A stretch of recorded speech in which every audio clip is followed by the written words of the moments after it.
Lawrence Taylor sitting down with the Outkick podcast. I believe this was in New Orleans, and Micah Parsons' name was brought up. LT said, quote, he's a great player, but guys, let's do more. Let's play more football and less podcasts. To which a lot of Cowboy fans absolutely loved hearing. And then the other portion of the Cowboys fan base said, oh, you mean like hookers and blow? Yeah, like, you know. Now, listen, I don't think what Lawrence, this is like the same thing with Kellen Moore. Like Kellen Moore or any quarterback or any coach that was a failed player, just because they're a failed player doesn't mean they can't be a good coach. Just because you're a failed person doesn't mean that you can't be a good advisor. I don't care. You know what I mean? Look at it a little different. I agree with the first part, but I don't know that Lawrence Taylor can be talking about what to do off the field when he was committing crimes off the field. You can't lecture me on like focus and off-season this and that when you're Lawrence Taylor. I can listen to Kellen Moore talk about X's and O's and the way he sees it. You know what I mean? One is like conducting yourself, and the other is seeing something. Because I agree with your first part. I always have. Can a parent who's gotten a DUI lecture their kids about drunk driving? Well, yes. So do you look at that as the same thing? Yeah, like I don't want a drug therapist who's never done drugs. But, no, you see what I mean? Like, I don't want a marriage counselor who's never been married or divorced. You know what I mean? Haven't you said before though that like a fat trainer? But with your own like with your own kids, haven't you said before that you're not going to tell I can't tell them not to do something if I did it? Right. I mean, that's the approach I take. So then Lawrence Taylor couldn't, if he had problems on the field, can he tell Micah? Don't use my own logic against me. Okay? All right. Look, this is the hooker and blow stuff. That was meant to be a joke. What's the most important thing is what does this actually do when Micah does these podcasts? Does it take away from his game? Or any of us? I've never sat here and there's been a lot of Micah Parsons questioning and criticism, but I haven't necessarily ever said out of my mouth, I don't think Micah Parsons is working hard. I don't think Micah Parsons is ready. We're never sitting there at training camp saying Micah's huffing and puffing. He may not be in shape. We've never questioned that. So, you know, this is going to be a new generation all-time sports discussion of, does doing a podcast affect your game? Is it a distraction? Does it take away? And does any of it even matter?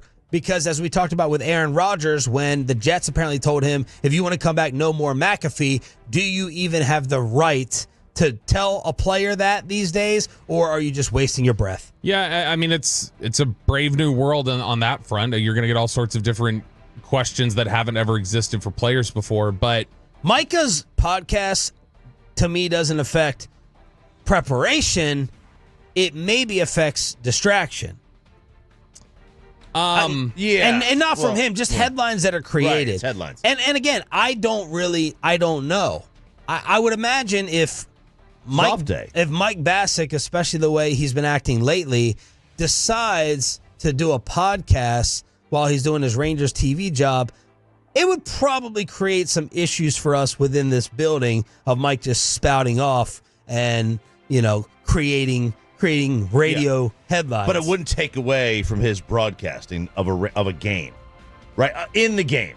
Right. In the game. And look, this is Micah's, he does the podcast. But if Mike did the podcast while in this building, it could affect him because of things said about Corey right now in the moment. When he has to come back on the show. Come back within his teammates. Yeah, right. Because, like, you know, Micah does this on his off day, the podcast, right?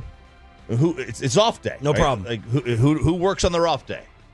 Yeah, but I mean, he does the podcast on his off day, but he does it in his function as the title that he likes to tell people of head of football content at Bleacher Report or whatever. I mean, that is a natural conflict that I think has come up for the Cowboys before, of just like, you're a football player and you're in season and you're supposed to be focusing on this, and then when you're the head of football content at Bleacher Report, a lot of your stuff that you're going to do there is driving engagement for your content and different things like that. And that's probably going to put you in a position to where you're going to feel like you need to say things or talk about things that the Cowboys view like are counter to being focused on the season. Right. And potentially you, if you're weighing in on, boy, the Giants are the dumbest team in the world for letting Saquon Barkley go, and you're saying that on your podcast, and then you're playing the Giants in a couple weeks, some guys may be like, why are you saying that? Don't even talk about it. I think that is or reasonable. Loving Jordan Love, right? Or having him right on, like, dude, this guy just kicked our ass. What are you doing? Why are you doing that?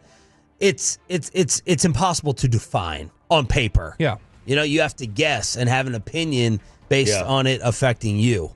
It's something in the air that you try to quantify. Oh, I bet there are plenty of teammates and coaches and other people in the organization who don't even have an awareness of, I know Micah does a podcast. It doesn't bug me. It doesn't even. And then I'm sure there are other people. What did Malik say about him? What was that thing between him and Hooker? I don't remember what the statement was, but let me look it up. Like, Diggs is totally fine with it. And Malik Hooker or Tank Lawrence may not be, to your point of being split in the building. But what did Malik say? My advice for Micah would be just make sure we're all right and being where your feet are, because if we're at work and the run game's terrible, but you're doing a podcast every week and you know the run game's terrible, then what are you really caring about? And that was something that I think that was a tense point for those two past training camp. So there's Lawrence Taylor saying, Micah Parsons, he's going to be a Hollywood actor one day. He's got the personality. I do want to add that for the context because I listened to the end of the clip, but saying, how about a little less podcast, a little more football? And I mean, to be fair, not the podcast specifically, we were all saying the same things last offseason about his content trips to Japan and different things like that, about like, dude, why are you not in there learning a new defense and being around your new defensive coordinator and different things like that? Why are you off here doing these things and prioritizing that?